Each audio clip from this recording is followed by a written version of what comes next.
nisso ele precisa ter constância. Eu estive esses dias, desde quarta-feira passada, eu cheguei ontem à noite, eu estava em Santa Catarina, fui ao Beto Carreiro passear com a família. Eles já foram para casa, não estão aqui, estão descansando. Porque a gente chegou ontem, já era tarde da noite, já, eu vim sozinho hoje. E aí, olhando o Beto Carreiro, eu procurei conhecer as pessoas do bairro. Não só o parque. Ver o parque é muito glorioso, é muito legal. Quem foi lá sabe do que eu estou falando. É maravilhoso. Lindo. Tudo que tem lá é muito legal. Mas eu fui no bairro conhecer lugares e pessoas simples, pegando amizade ali no dia a dia, para saber um pouco da história do homem, quem era o Beto, como que ele era, como que as pessoas viam ele. E conheci diversas pessoas e todos eles relatavam uma mesma coisa.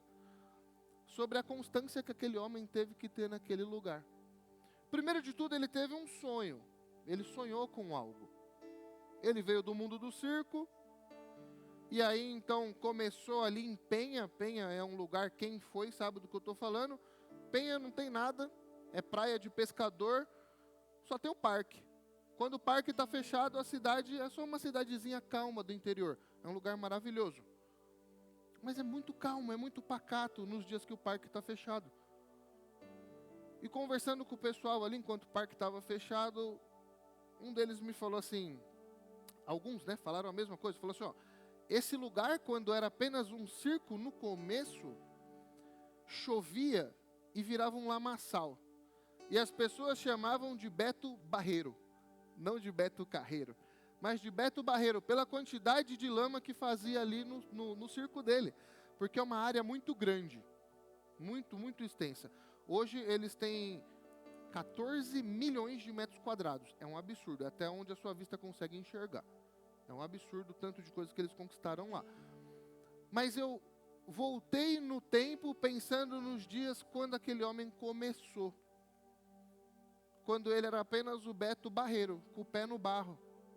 E aí então ele mandava os circos, o circo dele foi formando outros e ia para diversos lugares para atrair o público então para aquele lugar que é Penha.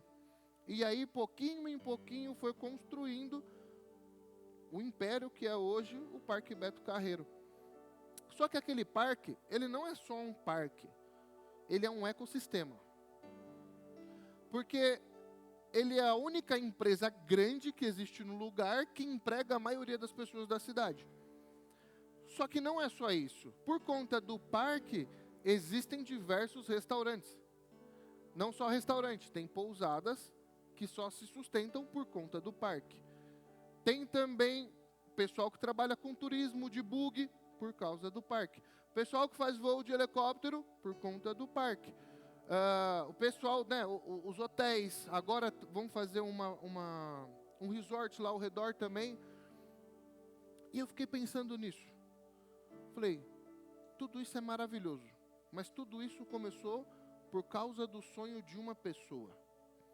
Um homem que foi persistente, que teve um sonho e foi um visionário. Ele enxergou uma coisa além do seu tempo. Não parou pelo desânimo, não parou por conta das críticas, não parou por conta das adversidades, mas perseverou. E aí hoje, mesmo depois de morto, ele construiu algo tão grande que ele sustenta uma cidade inteira, literalmente. Enquanto a gente estava indo para lá, no aeroporto, eu estava conversando com meu cunhado e ele me mostrou a tumba de Ramsés II, no Egito. E ele falou assim, Paulinho, olha a tumba desse cara, é muito grande, são 200 metros só para entrar, e tem várias escrituras, é muito lindo assim, toda a arquitetura e tal. Ele falou, mas por que o cara fez? Ele estava me mostrando um vídeo. Por que o faraó se preocupava com isso? E eu pensei assim, eu respondi foi a primeira coisa que veio na cabeça. Falei, porque eles queriam comunicar para as próximas gerações quão grande eles foram na época deles. E essa tumba era um memorial, assim como o Taj Mahal, e por aí vai. Só que estando lá, andando no Beto Carreiro, eu fiquei pensando exatamente sobre isso. Sobre o poder de um sonho. Quando você tem um sonho, você se torna um visionário. A nossa igreja, esse lugar, veio através de um sonho, veio através de uma visão. Uma visão onde muitas outras pessoas na época não enxergavam. Não viam o que o pastor via. Mas ele carregava algo que do céu recebeu, perseverou mesmo em meio à adversidade, e hoje nós estamos aqui. Hoje é maravilhoso a gente entrar e desfrutar disso tudo. É muito bom. Mas para isso existe todo um processo de alguém que teve que permanecer firme. Não tem como a gente falar de sonho sem falar de José, não é verdade? O maior exemplo, e eu acho que, sei lá quantas vezes eu preguei sobre José já na vida, mas é porque eu sempre aprendo. E quando eu estava lá, de novo eu aprendi, de novo eu trouxe essa mensagem ao meu coração e eu falei, meu Deus, é isso. Não precisa fazer sentido, irmãos, na cabeça dos outros. Eu quero que você pegue esse comecinho da mensagem, pode ser até o final para você, mas se você guardar isso só no seu coração, para mim vai valer. Que o sonho que você tem não precisa fazer sentido para mais ninguém, além de você e Deus. Desde que você persevere até o final e viva ele. Vai ter adversidade, vai ter dificuldade, mas você tem que perseverar. Você não pode desistir. E se você tem algum deles que está aí, que está meio morto, que está meio devagarzinho, eu quero que em nome de Jesus hoje seja o dia que Deus vai reavivar, Ele vai acender de novo essa chama dentro do seu coração. Eu sei que muitas vezes não é fácil, por conta de tudo aquilo que a gente vive, você manter a esperança acesa, você manter a chama acesa. Eu sei. Eu já vivi nesse lugar, eu vivo nesse lugar também. Eu também sou ser humano. Eu passo por adversidades, eu passo por dificuldades como todos vocês. Só que nós temos que manter essa viva esperança acesa. Que aquele que prometeu é fiel para cumprir. Que aquele que te chamou, ele vai fazer exatamente como ele falou. Não precisa fazer sentido para ninguém mais. Desde que faça para você aquilo que Deus plantou dentro do seu coração. Quando José ele é chamado por Deus, abre aí Gênesis 37.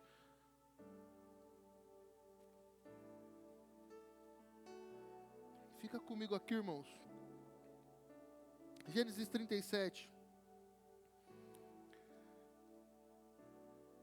Quando a gente fala no versículo 3, 37:3 diz assim: Ora, Israel gostava mais de José do que qualquer outro filho, porque ele havia nascido em sua velhice. Por isso mandou fazer para ele uma túnica longa. Quando seus irmãos viram que o pai gostava mais dele do que de qualquer outro filho, odiaram-no e não conseguiam falar com ele amigavelmente. Quando a gente fala de Israel, quem foi Israel aqui, irmãos? Quem era Israel? Jacó. Aí, me ajuda aí. Jacó. Jacó, então, teve o seu encontro com Deus e o seu nome é mudado agora para Israel, príncipe de Deus. Uma das coisas que eu vejo aqui que é interessante, que a gente tem que aprender com Jacó, são várias delas, mas uma delas é, sempre que você tem um encontro com Deus, você nunca pode sair de lá da mesma forma como você chegou. Você tem que ser transformado, algo tem que acontecer na sua vida quando você se encontra com Deus. Quando você sai da sua casa para vir aqui, você tem que ter uma expectativa no seu coração. Fala assim, eu estou indo à casa de Deus, eu estou indo adorar a Deus, eu estou indo ter comunhão com os meus irmãos. E algo tem que mudar dentro de mim.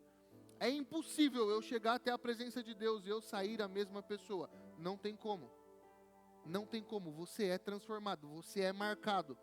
Algo novo você vai carregar a partir daquele momento na sua vida. Algo acontece quando você entra nesse lugar, irmãos. Quando você entra nessa atmosfera, quando você entra nesse ambiente. A Bíblia diz assim que Jacó lutou com Deus. É muito doido isso, né? Jacó lutou com Deus e prevaleceu. Ele foi tocado, ele foi mudado e toda a sua descendência. A partir dali, então, Israel agora, a nova descendência do sonho, do plano que Deus tinha, vem através da vida desse homem. Um homem. Quando fala o filho da sua velhice, depois de José, Jacó teve outro filho também, Benjamim. Então não foi o último, não acabou em José, teve mais um também. Então não é, foi o filho que eu tive na velhice. Não, de alguma forma ele tinha mais uma afinidade com o pai, e o pai gostava mais dele. Não que não amasse os outros filhos, não é isso. Ele amava os outros filhos também, mas ele gostava de José. E aí então, o amor dele pelo filho gera uma coisa terrível, que é a comparação. Os seus irmãos se compararam. E por conta da comparação agora, então, eles passam a odiar ele. Fala que eles não conseguiam mais conversar com ele de forma amigável. Amigavelmente. Eles não tinham mais como ter essa conversa com o irmão. Depois, então, que ele recebe a túnica, vamos ler aí. O 4. Quando seus irmãos viram que o pai gostava mais dele do que qualquer outro filho, odiaram e não conseguiram falar com ele amigavelmente. Certa vez, José teve um sonho, e quando contou aos seus irmãos, eles passaram a odiá-lo ainda mais. Então, primeiro ele é amado, depois ele tem uma túnica que vai destacar ele, vai diferenciar ele dos demais, e ele tem um sonho. Então, se você quer descobrir a fórmula para ser odiado, eu vou te ensinar hoje. Seja amado, que você pode ser odiado. Seja diferente, tenha uma túnica, algo que as pessoas não têm, e tenha um sonho. Os sonhos incomodam, por incrível que pareça.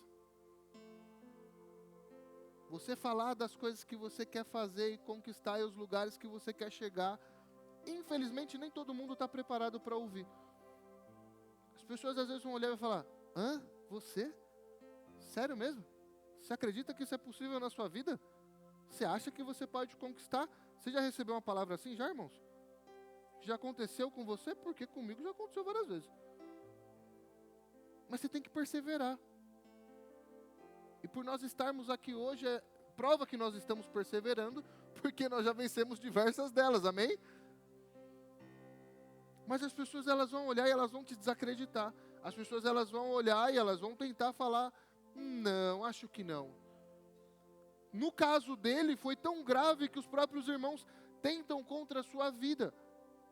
Faz um plano, vamos matar, não vamos matar, joga na cisterna. Vocês conhecem essa parte da história.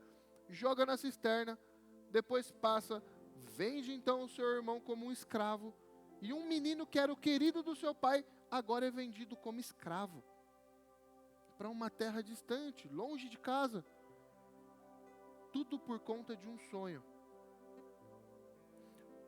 O sonho ele vai fazer com que você se destaque dos demais. O sonho vai fazer com que você muitas vezes não seja compreendido. O sonho muitas vezes vai fazer com que você seja odiado, com que você não seja querido. O sonho muitas vezes vai fazer você tomar posturas e decisões que elas são loucura aos olhos humanos. Mas se aquilo que Deus plantou no seu coração, irmãos, faz sentido para você e Deus, viva. Viva, porque nós só temos uma chance. É só essa vida e a eterna. É só 2 dias, esse aqui e o dia que a gente vai se colocar diante do trono branco de Deus.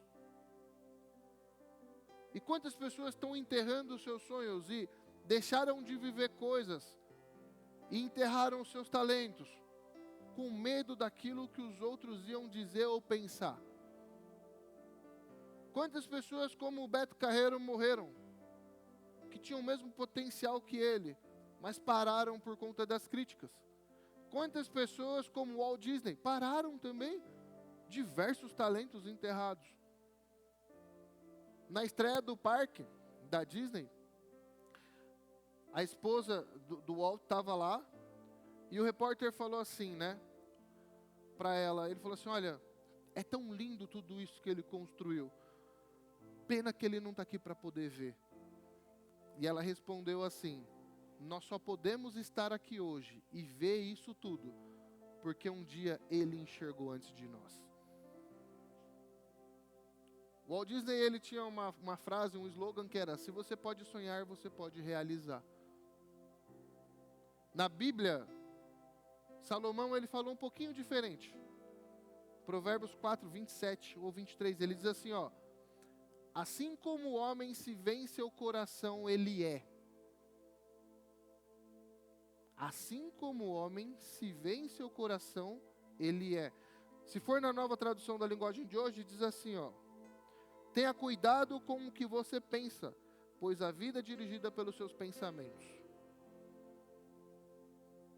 Se você se enxergar como uma pessoa que tem esse potencial e a promessa de Deus, e que pode todas as coisas naquele que te chamou, nada vai te parar. Nada vai te parar. Paulinho, eu não vou ter problema? Vai. Até mais que os outros, na verdade. A Bíblia diz assim, ó: basta cada dia o seu mal. O bem é exceção dentro disso tudo, lembra? O mal já faz parte já. Basta cada dia o seu próprio mal. Então você já sabe que alguma coisa vai dar zebra, infelizmente. Mas persevera, continua. Agora, se eu olho para mim como um derrotado, como um sem potencial, como sem esperança, é só isso que eu vou ser. Lembra que Tiago, ele falou assim, ó: na nossa língua nós temos o poder da vida e da morte. Se você profetizar vida sobre você mesmo, você vai ter vida. Se você profetizar morte, você vai ter morte. A sua boca, a sua palavra, ela é poderosa. Então, se você declarar que os seus sonhos eles não vão se cumprir, ou que aquilo que Deus falou para você está muito distante e é impossível de acontecer, pois bem, é isso que você vai ter no final. Impossível. Só. Agora, se você fica firme naquilo que Deus te chamou, irmão, Ele não vai falhar com a promessa dEle. A única diferença é que o tempo dEle é diferente do nosso. Às vezes a gente quer que as coisas aconteçam dentro do nosso tempo, dentro daquilo que a gente programou. E aí, se não acontecer, a gente perde a esperança. E fala, acho que nem era isso. Persevera. Fiel é aquele que prometeu. Fiel é aquele que prometeu. A palavra da verdade diz que é impossível que Deus minta. É impossível que Deus minta. Então, se Deus falou, irmão, vai se cumprir. Não sou eu que estou falando, é Ele que falou. E se Ele falou, é assim que vai ser. Pode passar o tempo, pode passar os anos, pode acontecer o que for. Vai se cumprir. Persevera. Persevera.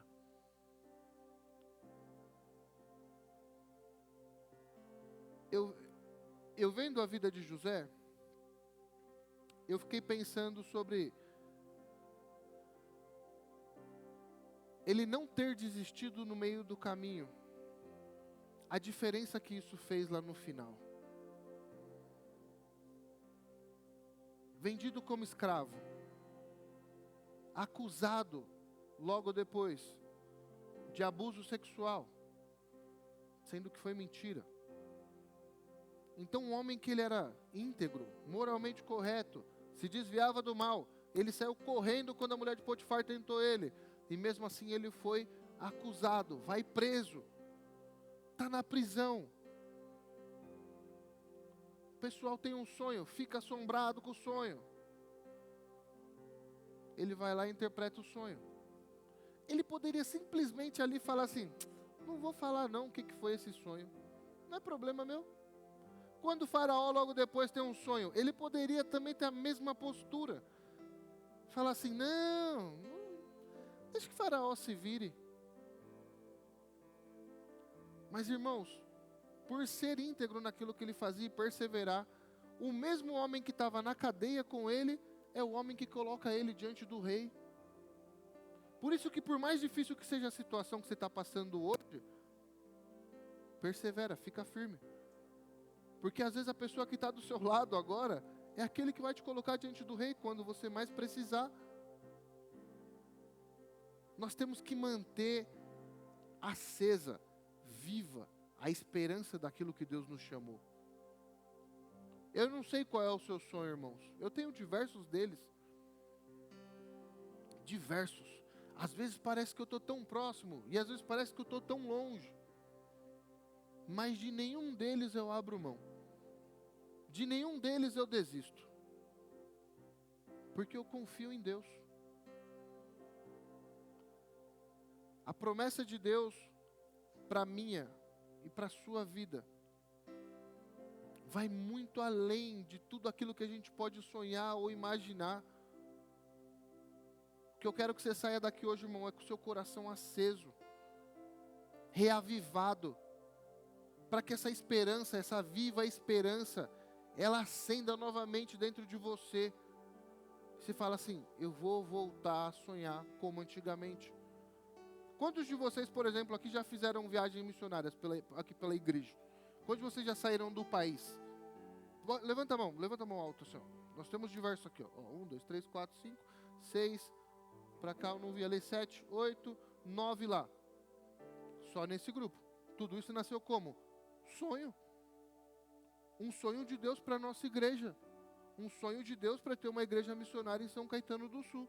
Eu tenho certeza que a maioria de vocês, assim como eu, pensava que era impossível, não é verdade, sair do país? Pensava, o quê? Fazer uma viagem, sair do país, ir para outro lugar, isso é doideira, eu não tenho dinheiro, como é que eu vou fazer, como é que eu vou pagar, como isso, como aquilo? Mas como a gente se propôs a fazer e viver o sonho de Deus, a coisa aconteceu. E aí depois que você faz a primeira vez, você fala, nossa, não era tão difícil assim. Aconteceu, olha que legal. E aí você fala, acho que eu posso ir de novo, acho que eu posso ir de novo.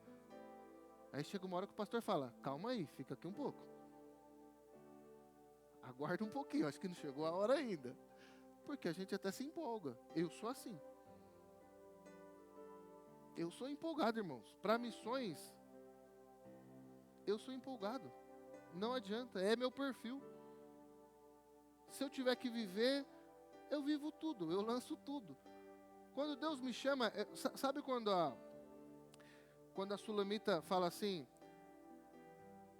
em Cântico dos Cânticos, fala assim, ó, quando eu só senti a sua mão, o seu perfume, a sua mão rodar a maçaneta, o meu coração já disparou, quando ela está falando do noivo, isso sou eu quando eu ouço a palavra missões. É exatamente assim que eu fico. Você fala assim, nossa, só mexeu, eu falo, ai meu Deus. Deus só deu um tchum no ano passado. Vou contar para os irmãos, não tenho vergonha de falar isso. No ano passado, foi só uma pincelada assim, ó. Foi um ano de preparação. Tá pronto, tá pronto. Quando a porta, que eu vi que a porta estava entreaberta, não estava nem aberta, tá, irmãos? Vou falar entreaberta. A porta não estava nem aberta. Eu vendi tudo. E foi casa, vendi mesa, vendi geladeira, vendi a casa inteira. Carro, foi tudo. Aí a porta não abriu depois, no final. Aí fala, e agora? O sonho acabou? Não, só não era a hora. Fala, mas e agora? Agora nós temos a família inteira, continua lá, os 4 estão vivos, estamos bem. Tem comida, tem roupa, tá bom, não tem problema nenhum. Estamos super bem, graças a Deus. Estou morando melhor do que onde eu morava agora. Deus permanece o mesmo, Deus não mudou. O normal, o natural é pensar, ixi, Paulinho, Deus te abandonou, né? Você morava bem, você morava numa cobertura em São Caetano, você tinha uma vida boa, você estava tranquilo. Aí você vai se aventurar em fazer missões para quê? Para Deus fechar a porta e negar seu visto? Ah, tá bom, irmão, agora eu moro em Itaé, irmão, eu moro na praia agora. Minha casa tem piscina, tá bom pra caramba. Nunca tive piscina em casa, agora eu tenho. Agora a casa é 5 vezes maior do que a que eu morava aqui, para mim tá ótimo. E se eu tivesse na Flórida agora também? Tá tendo um furacão lá, né, irmãos? Vai que eu fosse nessa também, eu não sei. Eu sei de uma coisa, que fiel é aquele que me chamou. E se Deus ele fecha uma porta para você, é porque ele vai ter outra melhor. E quando ele não faz algo que você espera, é porque ou ele está te livrando de alguma coisa, ou é porque ele está preparando algo muito maior para você. É simples assim. É simples assim. José entendeu isso. Que quando as portas se fechavam, não é porque acabou para ele, é porque Deus tinha algo melhor para ele. E aí ele ia subindo de nível, subindo de nível, subindo de nível. E agora ele chega diante do faraó, interpreta o sonho. Ele não só interpreta o sonho, mas ele também está preparado para a oportunidade. Tem algo muito importante aqui, irmão, tem diversas chaves dentro disso. Mas uma das coisas é, ele interpreta o sonho, mas ele já dá a solução. Ah, tá bom, muito legal, Bezerra, você me falou tudo o que eu tenho que fazer, mas como é que eu vou fazer isso? Não, eu sou o cara, estou preparado, Paulinho. Opa, então tá bom, já coloco aqui na sua mão. Tá com o governo agora, Bezerra, faz tudo aí. Acabou.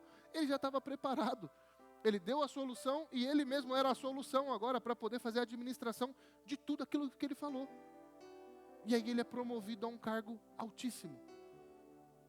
Olha que interessante. Eu marquei aqui, ó. Abre aí em Gênesis 42, que é a história dele também. Vira um pouquinho. Então comigo, irmão, está fazendo sentido? Amém? Então vamos lá. Vamos avivar o coraçãozinho hoje. Amém. Também te amo. Eu tenho um fã-clube, irmãos. Ó, 42, 7. Tá vendo? Eu sou amado, por isso eu posso ser odiado. Eu falei dessa chave, hein? Ó, 42, 7. Não, 6. Vamos ler o 6, ó. José era o governador do Egito e era ele que vendia trigo a todo o povo da terra.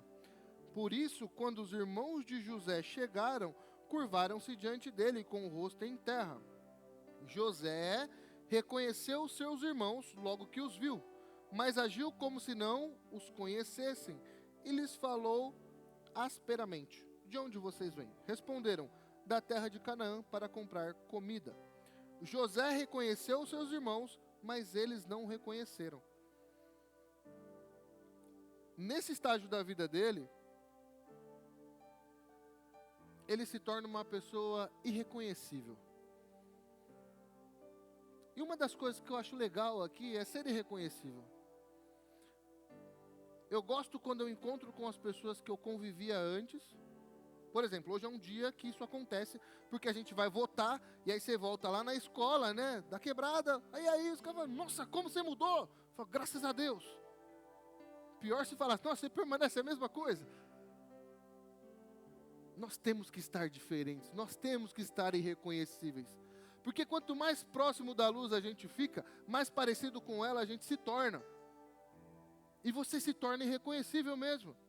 Só que aqueles que foram os agressores, no caso, que são os irmãos de José, não reconheceram ele.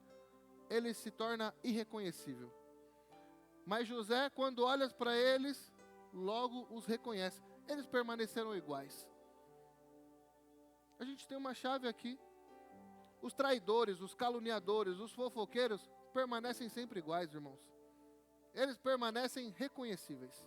A nossa meta é ser irreconhecível. É sair desse lugar, é ser como José, ser transformado. Meu medo é daqui 10 anos você olhar para mim e falar: nossa, você é o mesmo menino que eu via lá 10 anos atrás. Tenho medo disso. Não, você tem que falar: você está irreconhecível, você mudou, você está melhor. Nenhuma conversa com você tem que ser em vão. Sempre que as pessoas se conectarem com você, elas têm que sair de lá edificadas. Eu vou falar isso publicamente. Uma das coisas que eu aprendo com o pastor, que eu mais amo, pastor, de verdade: eu nunca tenho uma conversa inútil com o senhor. Às vezes eu falo um assunto inútil, mas se converte em algo útil. Às vezes a inutilidade parte de mim, mas ele torna útil até o que eu falo de errado. E eu aprendo algo. E é um dos códigos que eu aprendi com o pastor. Que sempre que as pessoas se conectarem comigo, elas nunca podem sair de lá sem carregar nada. Elas nunca podem sair de lá sem pegar algo útil. A partir daquele momento. Por mais que o assunto não tenha nada a ver. Mas eu tenho que carregar isso dentro de mim. Eu tenho que ser alguém que fico irreconhecível sempre. Que sempre me atualizo, que vou estar sempre edificando a vida das pessoas. A Bíblia diz sobre isso: edificai-vos uns aos outros. Eu tenho que te edificar, irmãos. Você tem que me edificar. Isso vem de edifício. A gente tem que construir mesmo e subir, crescer. Quando a gente fala de edificação, quem é que já foi para Balneário Camboriú? Levanta a mão aí, deixa eu ver. Vocês já foram, bastante gente, hein? Demorou para eu ir, mas eu fui também. Só que quando você anda em Balneário Camboriú, você vê aqueles prédios. É surreal ou não é? Fala a verdade, gente. Você fica embaixo e estica a cabeça, você não vê o fim. É muito alto, é muito alto. E agora eles vão fazer um de 125 andares, que é o maior da América Latina. As edificações lá, elas são absurdamente lindas. A Lamborghini está fazendo uma nova, eu não sou vendedor deles, tá, irmãos? Não estou fazendo propaganda. Mas se quiser comprar e me convidar, vamos lá. Na planta está custando 25 milhões o apartamento. Só que você estaciona o carro dentro do elevador, o elevador sai dentro da sala e você deixa o carro dentro da sala. Eu fiquei imaginando quantos carros vão voar de lá, mas isso é outra coisa. Não vamos ser negativos, vamos pensar positivo. Os vidros são blindados, né? Ninguém vai fazer essa loucura. Mas o que eu aprendi vendo aquelas edificações? Que eles estabeleceram um alto padrão. Então não tem como eu construir qualquer prédio lá agora. Não tem como eu ir lá e fazer um edifício qualquer de 20 andares mais, porque o padrão foi elevado. E quando a gente começa a nossa edificação um com o outro, qualquer assunto já não cabe mais. A gente aprende que o padrão se eleva. O padrão muda. Porque você sabe que tem coisa que você não vai poder falar. Por mais que você pense, mas você fala, isso é bobeira. Não vou nem comentar, senão eu vou tomar uma, que é melhor eu deixar para lá. A Bíblia diz assim, ó, como ferro afia o ferro, assim o irmão, o seu companheiro. É isso, edificação. E tudo isso tem que estar aqui, ó, dentro do nosso sonho. Qual que é o seu sonho, o seu propósito de vida? Qual que é o sonho daquilo que você idealiza para a sua família? Qual que é o sonho que você tem para viver junto com Deus? Qual que é o sonho que você tem para os seus próximos anos? Irmãos, eu quero, quando eu for para a glória, talvez eu passe pela grande tribulação, não sei, mas esse é o meu plano. Mas se eu for antes, eu quero ter essa memória assim como esses grandes homens tiveram. Que a Bíblia fala assim, ó, mesmo depois de morto ainda falam. A nossa obra tem que ser exatamente assim. Uma das coisas que eu aprendi, vou contar uma coisa para vocês. Quando eu te contei ainda não, pastor. Mas eu fui lá no Templo de Salomão. Fui lá conhecer. Não tinha te falado essa ainda, mas eu fui lá. Fui lá numa vigília, numa segunda-feira. Segunda-feira, 10 horas da noite, 10 mil pessoas. Eu falei, meu Deus. Tem alguma coisa acontecendo, irmãos, não é possível. Segunda-feira, 10 horas da noite, 10 mil pessoas, para uma vigília de oração. Só que o templo, eles construíram exatamente como era o outro. E uma das coisas que você sente quando você entra lá, pelo menos foi o que eu senti, eu sou pequeno. Porque é absurdamente grande tudo que tem lá. As colunas e tudo que você fala, meu Deus, como eu sou pequeno. É muito grande isso daqui. E eu acho que essa é uma das intenções que eles tinham nas edificações antigas, né? Eu acho que era isso, para mostrar essa glória. Só que o próprio Deus também sonhou. Só que o sonho de Deus foi com você e comigo, com a igreja. E nós somos esse templo. O Tony pregou sobre isso, ele falou sobre João 17. Em João 17, na oração sacerdotal, Jesus ele fala assim, ó, olha só isso. João 17, 22. Pai, dei a eles a glória que me deste. Quando você entra num templo desse, é sério, vai lá ver o que eu estou te falando. Você enxerga a glória, você fala, isso aqui é glorioso, é muito grande. Só que aí, quando Deus ele fala sobre dei-lhes a glória que me deste, é a própria glória que o Senhor Jesus depositou em nós. Nós somos esse templo hoje. E sabe para que ele fala isso? Se você continua lendo o versículo, para que o mundo saiba que você me enviaste. Através da sua vida, através da minha vida. Esse era o sonho de Deus.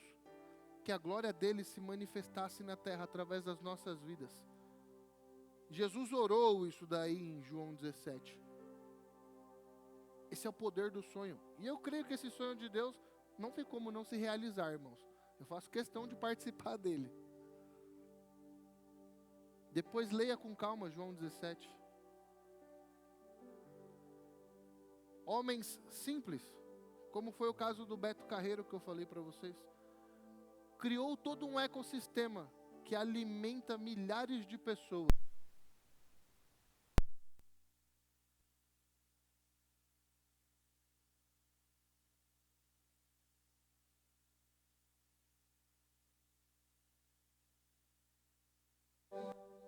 Pessoas, através do seu sonho, mesmo depois de morto, todo mundo colhe os frutos até hoje.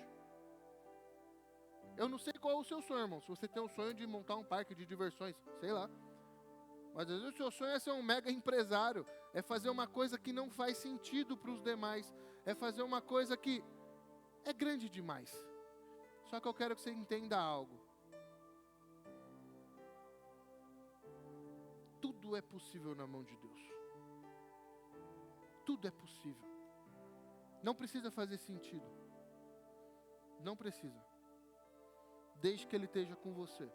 Desde que Ele esteja validando essa palavra. Persevera. Eu quero orar com vocês, irmãos. Se coloca em pé aí no seu lugar.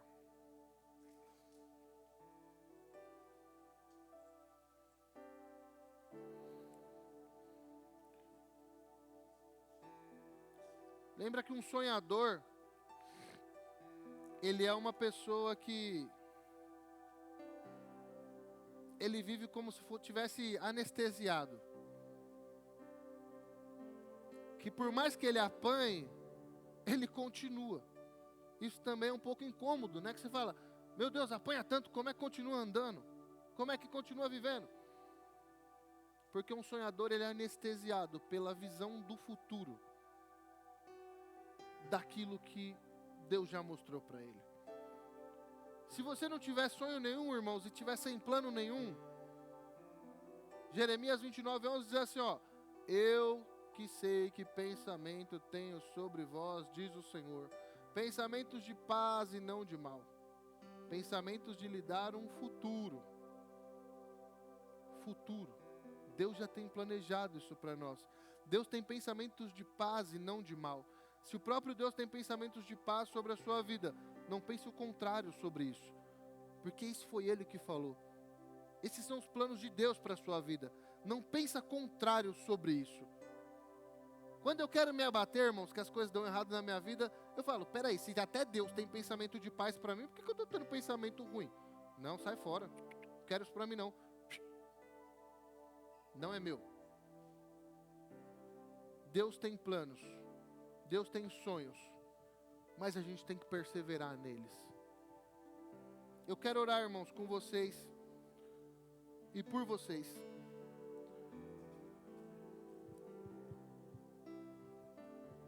Eu quero pedir que você que quer ter essa chama acesa no seu coração mais uma vez, você que quer voltar a sonhar, ou você que tem um sonho que pode parecer grande demais, e que parece até impossível às vezes.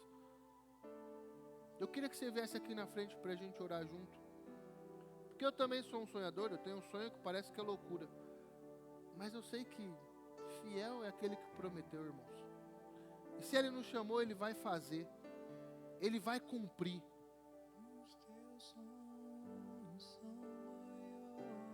Vem cá, irmãos, vamos orar juntos. Não precisa ter vergonha não. Pode não fazer sentido nenhum agora, mas eu tenho certeza que vai se cumprir.